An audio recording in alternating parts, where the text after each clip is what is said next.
Happy evening to you all. இது உங்க life parables. சரி, இதுக்குள்ள முழுமையா இறங்கலாம்.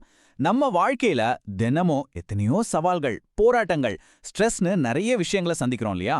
ஆனா இதற்கெல்லாம் உண்மையான காரணம் யாருன்னு எப்போதாவது ரொம்ப ஆழமா யோசிச்சு பார்த்திருக்கீங்களா? உங்களின் மிகப்பெரிய எதிரி யார்? இந்த கேள்விய இப்ப உங்கள நீங்களே கேட்டு பாருங்க. ஆனா தயவு செஞ்சு அந்த எதிரிய வெளியே தேடாதீங்க. ஏன்னா மாடர்ன் சைக்காலஜி ஆகட்டும், இஸ்லாம் மார்க்கமாகட்டும், உலகத்தோட மாபெரும் மேதைகளாகட்டும், இவங்க எல்லாரும் ஆணித்தரவா சொல்ற ஒரு விஷயம். அந்த பெரிய பெரிய எதிரி வேற எங்கேயும் இல்லைங்க, உங்களுக்குள்ளே தான் இருக்கான். வெளியில இருக்கிற தடைகளை விட நமக்குள்ள நாமளே போட்டுக்கிற தடைகள் தான் ரொம்ப ரொம்ப ஆபத்தானது. உளவியலும் உள் மனமும் நம்ம உள் மனசுக்குள்ள நடக்கிற ஒரு மாபெரும் யுத்தத்தை பத்தி இப்ப பாப்போம். உலகின் தலை சிறந்த உளவியலாளர்கள்ல ஒருவரான கார்ல் யுங் மனித மனதோட ஆழத்தை பத்தி ரொம்ப கிளியரா சொல்லியிருக்காரு. நாம மத்தவங்க கிட்ட மறைக்க நினைக்கிற பயம், ஆழமா புதைக்க நினைக்கிற சந்தேகங்கள், நாமளே ஒத்துக்க மறுக்கிற பலவீனங்கள், இது எல்லாத்தையும் சேர்த்து அவர் ஷேடோ செல்ஃப் அப்படின்னு சொல்றாரு. அதாவது நம்மோட இருட்டு பக்கம். இதை நீங்க ஃபேஸ் பண்ணலனா அதுவே உங்க வாழ்க்கையில ஒரு விதியா மாறி உங்களை ஆட்டி படைக்கும். கார்ல் யுங் நமக்கு 3 முக்கியமான பாடங்களை தர்றாரு. ஒன்னு, உங்ககிட்ட இருக்கிற இந்த ஷேடோவை தெரிஞ்சுக்கிறது தான் உண்மையான ஞானத்தோட முதல் படி. 2, இந்த உலகத்தையே மாத்த நினைக்கிற ஒருத்தன் முதல்ல தன்னைத்தானே மாத்திக்கணும். 3, உங்களுக்குள்ள இருக்கிற அந்த இருட்டை நீங்க ஒளியா மாத்தணும். இதுதாங்க உங்க எமோஷனல் மெச்சூரிட்டிக்கான பேஸ். இப்போ கொடூரமான சிறையில தான் குடும்பம், உடைமைகள்னு எல்லாத்தையும் இழந்த ஒருத்தரை நினைச்சு பாருங்க. அவர்தான் ஹாலோகாஸ்ட் சர்வைவர் விக்டர் ஃப்ராங்கிள். அவர் வாழ்க்கையிலேருந்து நம்ம கத்துக்க வேண்டிய மாபெரும் உண்மை ஒன்று இருக்கு. எல்லாமே பறிப்போனாலும் அவர்கிட்ட அந்த ஒண்ணு மட்டும் யாராலையும் பறிக்க முடியல. அது அவர் எப்படி ரியாக்ட் பண்றாரு அப்படிங்கிற அந்த ரெஸ்பான்ஸ். அவர் 3 ஆழமான விஷயங்களை முன்வைக்கிறார். 1, உங்களை சுத்தி நடக்கிற சூழ்நிலை உங்களால மாத்த முடியலனாலும் அதுக்கு நீங்க கொடுக்குற ரியாக்ஷனை உங்களால எப்பவும் மாத்த முடியும். 2, தன்னோட துன்பத்திலையும் ஒரு அர்த்தத்தை கண்டுபிடிக்கிறவன் எந்த ஒரு மோசமான சூழ்நிலையும் தாண்டி வருவான். 3, உங்க மனசு தான் உங்களுக்கான கடைசி சுதந்திரம். அதை யாராலையும் எப்பவும் பறிக்கவே முடியாது. ஒரு சூழ்நிலைக்கும் அதுக்கு நம்ம கொடுக்குற எதிர்வினைக்கும் நடுவில் ஒரு சின்ன கேப் இருக்கு. அந்த கேப்ல தான் நம்மளோட சுதந்திரமே இருக்கு அப்படிங்கறதான் அவர் இன்றைய இளைய தலைமுறைக்கு சொல்ற ஸ்ட்ராங்கான மெசேஜ். ஆன்மீகம் சொல்லும் உண்மை, சைக்காலஜி சொல்றத பழமையான ஞானம் எப்படி பார்க்குதுன்னு பாப்போம். நீங்க நல்லா கவனிச்சு பாத்தீங்கன்னா 20ஆம் நூற்றாண்டுல சைக்காலஜி கண்டுபிடிச்ச இந்த உண்மைகளை பல நூற்றாண்டுகளுக்கு முன்பே வந்த ஆன்மீக நூல்கள் ரொம்ப துல்லியமா சொல்லியிருக்கு. குரான் 12:53 வசனத்துல நிச்சயமாக மனித ஆத்மா தீமையை நோக்கி தூண்டிக்கொண்டே இருக்கிறது, என் இறைவன் கருணை செய்தவர்களை தவிர அப்படின்னு சொல்லப்பட்டிருக்கு. இதத்தான் நஃப்சுல் அம்மாரா அப்படின்னு சொல்றாங்க. இந்த பயம், சந்தேகம், ஈகோ, அப்புறம் சோம்பேறித்தனம் இதெல்லாம் சேர்ந்து நம்மள கீழே இழுக்கிற அந்த உள் எதிரி தான். உங்களுக்குள்ள இருக்கிற இந்த நப்சை நீங்க முன்கூட்டியே கண்ட்ரோல் பண்ணலனா அது உங்களை முழுமையா கண்ட்ரோல் பண்ணிடும். உலகத்தின் தலை சிறந்த 3 மாமேதைகளோட ஆழமான தத்துவங்கள் நம்ம மனசை எப்படி வெல்றதுன்னு ரொம்ப தெளிவா காட்டுது. முதல்ல உமர் அலி அவங்க 3 விஷயங்களை வலியுறுத்துறாங்க. 1, நாளைக்கு இறைவன் கணக்கு கேட்கறதுக்கு முன்னாடியே உன்னை நீயே கணக்கு கேட்டுக்கோ. 2, தன் உள்ளெதிரிய வெல்பவன் தான் உண்மையான வீரன். 3, சுய விழிப்புணர்வு, அதாவது செல்ஃப் அவேர்னஸ். இது இல்லாம எந்த தடையும் தகர்க்க முடியாது. அடுத்து அலிராலி அவங்க சொல்றது, 1, தன்னை அறிந்தவன் இறைவனை அறிவான். 2, உங்களோட மிகப்பெரிய எதிரி உங்க கட்டுப்பாட்டுல இல்லாத மனசுதான், ஆனா உங்களோட மிகப்பெரிய நண்பன் உங்க கட்டுப்பாட்டுல இருக்கிற மனசுதான். 3, தன்னை வென்றவன் எல்லா எதிரிகளையும் வெல்வான். கடைசியா அபூபக்கர் அலி அவங்க ஆணித்தரமா சொல்றது, 1, உன் உள்ளத்தை சுத்தமா வச்சுக்கோ, ஏன்னா இறைவன் உன் செயல்களை விட உன் உள்ளத்தை தான் பார்க்கறான். 2, இறைவனுக்கு மட்டுமே பயப்படு, வேற எதுக்கும் பயப்படாத.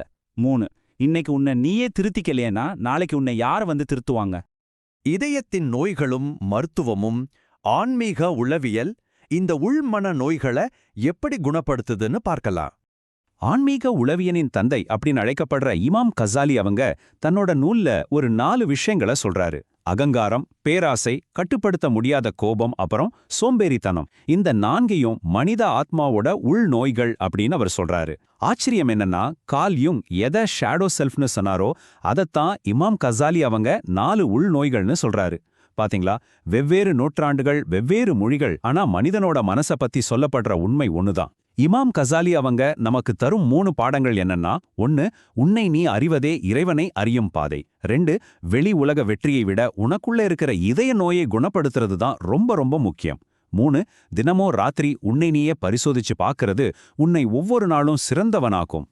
இதயத்தின் மருத்துவர் அப்படின்னு போற்றப்படுற இமாம் இப்னு கையம் அவங்களோட போதனைகளும் இதையே தான் பிரதிபலிக்குது. அவரு 3 மிக முக்கியமான தத்துவங்களா முன்வைக்கிறாரு. 1, இறைவனை விட்டு விலகும்போது இதயம் நோய்வாய்ப்படும். அதுக்கான பெஸ்ட் மெடிசின் திக்கர் மற்றும் சுய விசாரணை. 2, உங்க எண்ணங்களை ரொம்ப ரொம்ப கவனமா பாதுகாத்துக்கோங்க. ஏன்னா நீங்க மனசுக்குள்ள திரும்ப திரும்ப என்ன நினைக்கிறீங்களோ அதுவே படிப்படியா உங்க வாழ்க்கையா மாறிடும். 3, உங்க வாழ்க்கையில வர சோதனைகள் உங்களை அழிக்க வரலங்க, மாறா உங்களை சுத்தப்படுத்தி உங்களோட மென்டல் ரெசிலியன்ஸை, அதாவது மன உறுதியை அதிகப்படுத்தவே வருது. மனதை வெல்லும் வழிகள், இவ்ளோ தத்துவங்களை பார்த்தோம். இப்போ இதையெல்லாம் இன்னைக்கு ராத்திரியிலிருந்து பிராக்டிக்கலா எப்படி செய்யறதுன்னு பாப்போம். உங்க மனசு வெல்றதுக்கு இதோ 3 சூப்பரான பயிற்சிகள். முதல் படி முஹாசபா. தினமும் ராத்திரி தூங்குறதுக்கு முன்னாடி உங்களை நீங்களே 3 கேள்விகள் கேட்டுக்கோங்க. இன்னைக்கு நான் என்ன நல்லது செஞ்சேன், என்ன தப்பு செஞ்சேன், நாளைக்கு எப்படி இன்னும் பெட்டர் ஆகுவேன். 2வது படி உங்க ஷேடோவை ஃபேஸ் பண்ணுங்க. உங்களுக்குள்ள இருக்கிற ஆழமான பயம் என்னன்னு ஒரு பேப்பர்ல எழுதி பாருங்க. அதை தெளிவா பார்த்து இது நிஜமாவே உண்மையான்னு கேளுங்க. ஏன்னா பெரும்பாலும் நம்மள பயமுறுத்துற பல விஷயங்கள் வெறும் பொய்கள் தாங்க. 3வது படி ஜிக்ர் மற்றும் அர்த்தமுள்ள சிந்தனை. இப்னு கையும் சொன்ன மாதிரி ஜிக்ர் இதயத்தை சுத்தப்படுத்தும். பிராங்கில் சொன்ன மாதிரி துன்பத்துல ஒரு அர்த்தத்தை தேடுறது நம்மள ரொம்ப வலிமையாக்கும். மொத்தத்துல உங்க உள்ளத்தை சரி செஞ்சீங்கன்னா உங்களை சுத்தி இருக்கிற வெளி உலகம் தானாகவே சரியாகிடும். உங்களின் உண்மையான வெற்றி. நம்ம இந்த தொகுப்போட ஒரு ஆழமான ரொம்ப முக்கியமான கட்டத்துக்கு வந்துட்டோம். பாருங்களேன், குர்ஆன் சொல்லுது நஃப்ஸை கட்டுப்படுத்துன்னு, ஜுங் சொல்றாரு ஷேடோவை எதிர்கொள்ளுன்னு, பிராங்கில் சொல்றாரு உனது எதிர்வினையே உனது சுதந்திரம்னு, உமர் ரலி தன்னைத்தானே கணக்கு கேளுன்னு சொல்றாங்க, அலி ரலி உன்னை நீ அறிந்து கொள்ளுன்னு சொல்றாங்க, அபுபக்கர் ரலி உள்ளத்தை சுத்தமா வைங்கிறாங்க, கசாலி அவங்க உள் நோயை குணப்படுத்துங்கிறாங்க, கடைசியா இப்னு கையும் எண்ணங்களை பாதுகாத்துக்கோங்கன்னு சொல்றாரு. இப்போ புரியுதா? வெவ்வேறு நூற்றாண்டுகள், வெவ்வேறு மொழிகள், வெவ்வேறு உலகங்கள், ஆனா அடிப்படை உண்மை ஒன்னே ஒண்ணுதான். உங்களோட மிகப்பெரிய எதிரி உங்களுக்குள்ளேயே தான் இருக்கான். உங்களை நீங்களே வென்றுட்டீங்கன்னா இந்த வெளி உலகத்தில் இருக்கிற எந்த எதிரியாலையும் உங்களை ஒருபோதும் வீழ்த்தவே முடியாது. இப்போ அப்படியே ஒரு நிமிஷம் உங்க கண்களை மூடுங்க. உங்களை நீங்களே கேட்டுக்கோங்க. கார்ல் யுங் கேக்குறாரு, நீ மறைச்சு வச்சிருக்கிற அந்த ஷேடோ என்ன? உமர் ரதியலி கேக்குறாரு, இன்னைக்கு உன்னை நீயே கணக்கு கேட்டியா? அலி ரதியலி சொல்றாரு, உன்னை அறிந்தால் இறைவனை அறிவாய். விக்டர் பிராங்கல் சொல்றாரு, உன் மனசுதான் உன் கடைசி சுதந்திரம். இமாம் கசாலி சொல்றாரு, உள்ளத்தின் நோயை குணப்படுத்து. இப்னு கையம் சொல்றாரு, உன் எண்ணங்களை கவனி, ஏன்னா அதுவே உன் வாழ்க்கையாக மாறும். இந்த வார்த்தைகளை அப்படியே உங்க மனசுக்குள்ள உள்வாங்கிக்கோங்க. கண்டிப்பா ஒரு நாள் நீங்க உங்க வாழ்க்கையை திரும்பி பார்க்கும்போது ரொம்ப பெருமையோட இப்படி சொல்வீங்க, என் மிகப்பெரிய எதிரியே நான் கண்டுபிடிச்சேன், அவனை எதிர்கொண்டேன், அவனை வென்றேன். அந்த எதிரி நானே தான். அதை வென்றதே என் மிகப்பெரிய வெற்றி. Have a peaceful and positive day ahead. அந்த நாள் நிச்சயம் வரும். அது வரும் வரை தாங்கு, நம்பு, தொடர். இந்த தொகுப்பு உங்க இதயத்தை தொட்டிருந்தா லைக் பண்ணுங்க.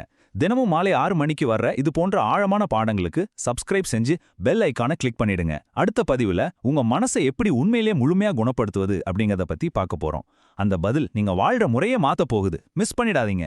Think about how to bring what you heard in this video into your life starting tonight. With love, see you in the next video. This is your Life Parables. Thank you.